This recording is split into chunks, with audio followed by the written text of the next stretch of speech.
அனைவருக்கும் வணக்கம். பைக்லட்சுமி சீரியல் இன்றைக்கி என்ன ப்ரோமோ நினச்சின்னு பார்ப்போம். ராதிகா அவங்களுடைய பொண்ணு மையூ 2 பேரும் உட்காந்து டைனிங்கில் சாப்பிட்டுட்டு இருக்காங்க. ஆனால் கோபி வராரு. கோபி வந்துட்டு குட் மார்னிங்டா அப்படிங்கிறாங்க. குட் மார்னிங் டேடி அப்படிங்கிறாங்க. ராதிகா குட் மார்னிங் அப்படிங்கிறாங்க.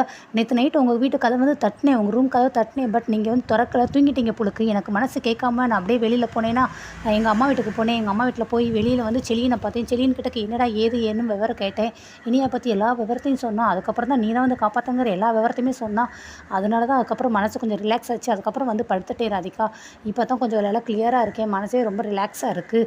ரொம்ப தேங்க்யூ ஸோ மச் ராதிகா. நீ வந்து கரெக்டான சமயத்தில் போய் இனியாவை போய் காப்பாற்றிருக்க, ரொம்ப பெரிய உதவி செஞ்சுருக்க. ரொம்ப தேங்க்யூ ஸோ மச் ராதிகா அப்படின்னு சொல்லி உனக்கு தேங்க்யூ சொல்கிறக்காக தான் வந்திருக்கேன் அப்படிங்கிறாங்க. ராதிகா பயங்கரமாக கடுப்பாயி உங்கள் தேங்க்ஸ் தூக்கி குப்பையில் போடுங்க அப்படிங்கிறாங்க. என்ன ராதிகா இப்படி பேசுகிறேன்னே? ஆமாம், இப்போ உங்கள் பொண்ணுக்கு ஒரு நல்லது செஞ்சுருக்கேன் அப்படிங்கிறதுக்காக இப்போ நீங்கள் என்கிட்ட வந்து பேசுகிறீங்க. இல்லாட்டினா இதுக்கு முன்னாடி நீங்கள் ஏன் என்கிட்ட பேசாமல் நீங்கள் யாவருக்கா அப்படிங்கிறாங்க. அது எங்கள் அம்மாவை நீ ஜெயிலுக்கு அனுப்புனா அந்த கோவத்தாக நான் பேசாமல் இருந்தேன். கோவத்தில் பேசாமல் இருந்தீங்களா?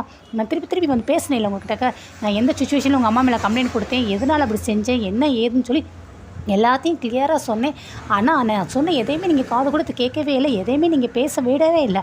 ஆனால் இப்போ உங்களுக்கு ஒரு தேவை செஞ்சுருக்கேன், ஒரு முக்கியமான விஷயம் நான் செஞ்சுருக்கேங்கனால என்கிட்ட வந்து பேசுகிறீங்க. ஆனால் அந்த நேரத்தில் நான் என் மனவேதனை எப்படி இருந்தேன் உங்களுக்கு தெரியும் தானே. என் குழந்தை இழந்துக்கிட்டு நான் இருந்தேன் கோபி. எவ்வளோ தூரம் சொன்னேன் நான், என் குழந்தை பறிப்போச்சுன்னு. அந்த குழந்தை உங்களுக்கும் குழந்தை தானே. ஆனால் நீங்கள் பட் அது மேலே எதுவுமே கேர் பண்ணவே இல்லை.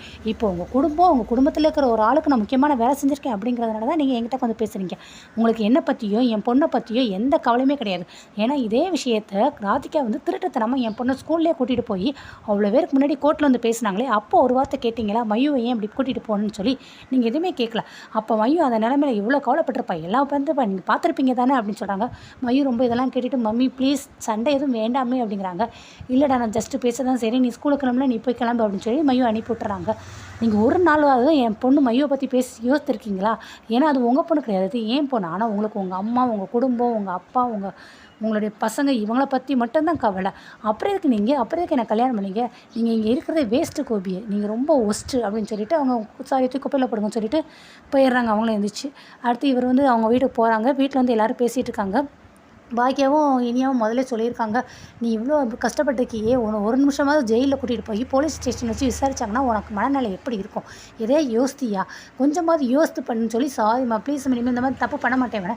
நீ எத்தனை இந்த மாதிரி என்கிட்ட சாரி கேட்டிருக்க, எத்தனை இந்த மாதிரி பண்ண மாட்டேன்னு வச்சுருக்கா. ஆனால் திருப்பி நீ ஏதாவது ஒரு காரணம், ஏதாவது ஒரு பொய், ஏதாவது ஒரு தப்பு செஞ்சுக்கிட்டே தானே இருக்க. நாளைக்கு உங்கள் அப்பா வருவார். உங்கள் அப்பா வந்து என்னை கேள்வி மேலே கேள்வி கேட்பார். என்ன பிள்ளையை வச்சுருக்க, என்ன லட்சணமாக வளர்த்துருக்கேன்னு சொல்லி என்ன தான் குத்தி காமிச்சிக்கிட்டே இருப்பார். நான் நாளைக்கு எங்கே போய் என் மூஞ்சை வச்சுக்கிடுவேன் அப்படி இப்படின்னு சொல்லி பயங்கரமாக இருக்கான். ப்ளீஸ்மா இனிமேல் கண்டிப்பாக இந்த மாதிரி நடந்துக்கிறாது அப்படின்னு சொல்லி இனியாவும் ஒரு சாரி கேட்டுறாங்க. நெக்ஸ்ட் அவங்க பாட்டிக்கிட்ட போய் பாட்டி சாரி பாட்டி, இனிமேல் இந்த மாதிரி தப்புலாம் நடக்காதுங்கிறாங்க. சரிம்மா இனிமேல் அதை எதுவும் நினச்சிக்கிற ஒரே பண்ணாத, அதெல்லாம் விட்டுரு அப்படியே அப்படிங்கிறாங்க. நெக்ஸ்ட்டு தாத்தா கிட்டக்கும் சொல்கிறாங்க, நடந்ததெல்லாம் ஒரு கெட்ட கிழமை நினச்சிருடா, எதுக்காக அம்மா உன்னை அவ்வளோ தூரம் பண்ணுறா, எதுக்காக அவ்வளோ தூரம் பேசுகிறா, எந்த வேறு தப்பு நடக்கக்கூடாது அப்படிங்கிறதுக்காக தானே. இனிமேல் நல்லபடியாக வாழ்க்கையை நடத்து அப்படின்னு சொல்லி தாத்தாவும் சொல்லிட்டு இருக்காங்க. கரெக்டாக அந்த நேரம் பார்த்து கோபி உள்ளே வந்துடுறாரு. அம்மா இப்போ அப்படின்னு சொல்லிட்டு வராரு. இவன் ஒருத்தர் வந்துட்டான். என்ன ஒன்றாலும் பெருசாக இன்விகேஷன் மாதிரி இவன் தான் பெரிய இதாக வந்துடுறான். என்னடா இனியம்மா கொஞ்சமாவது கவனமாக இருக்கலாம்ல, அப்பா கிட்ட ஒரு வார்த்தை ஃபோன் போட்டு பேசிக்கலாம், இந்த மாதிரி பிரச்சனை என்ன ஏதுன்னு என்கிட்ட கேட்டுக்கலாம், நான் அங்கே போக வேண்டாம், இந்த மாதிரி செய்யணும் ஏதாவது ஒன்று நான் சொல்லியிருப்பேன்லடா, ஏன்டா இப்படி பிரச்சனை மாட்டிக்கிட்டேன் அப்படின்னு சொல்லி கேட்டாங்க. இல்லைப்பா நான் தெரியாமல் பண்ணேன், ஃப்ரெண்ட்ஸ் எல்லாம் கம்பல் பண்ணதுனால தான் போனேன்னு. ஆமாடா அங்கெல்லாம் இருக்கடா, நீ போகிறேன் என்கிட்ட ஒரு வார்த்தை கேட்டுக்கலாம்லடா அப்படிங்கிறாங்க. அடே வந்த பார்த்துட்டேன் கேட்டுட்டேன், கிளம்பு இனிமேல் இந்த வீட்டிலலாம் இருக்க வேண்டாம் அப்படின்னு சொல்லி அவங்க அப்பாவும் விரட்டுறாங்க. செலியன்னு சொல்கிறாரு, அங்கே எலியன்னு சொல்கிறாங்க, நீங்கள் கிளம்பலாம், எங்கள் பிள்ளையை நாங்கள் பார்த்துக்கிடுவோம், எங்கள் குடும்பத்தை நாங்கள் பார்த்துக்கிடணும். நான் கிளம்புறேன் எங்கள் அப்பா சொன்னதான் எனக்கு காதில் விட தான் செய்யுது. ஆனால் எங்கே கிளம்புறதுக்கு முன்னாடி அவர்கிட்ட 2 வாரத்தில் எல்லாம் கேட்டுட்டு தான் போனேன், எங்கே அவளை அப்படின்னு சொல்லிட்டு உள்ளே போகிறாங்க. ஆனால் ராதிகாவும் சொல்கிறாங்க, இவருக்கு வேலையே இல்லை, எப்போ பாரு பிரச்சனைகள்லாம் நடந்து முடிஞ்சிடும், பிரச்சனை நடக்கும்போது இருக்க மாட்டார், நடந்து முடிஞ்சதுக்கப்புறம் தான் வருவார் அப்படிங்கிறாங்க. ஆமாம் நீ என்ன பிள்ளையை வளர்க்குற வயசு பிள்ளை வீட்டில் இருக்காளே, அதை ஏதாவது நீ கவனிச்சியா? ஆனால் உனக்கு காலையில் பேக்கை தூக்கி போட்டு பெருசாக நீ உன் கடைன்னு சொல்லி பேர் கடையிலையும் போய் நீ என்ன பண்ணுற, க்ரோஸ்கரி பொருளில் புறணி பேசிகிட்டு இருக்க, ஊர் நடப்பை பேசிகிட்டு இருக்க, இதெல்லாம் ரொம்ப முக்கியமாக உனக்கு அப்படின்னு சொல்லி அவங்கள திட்டுறாரு.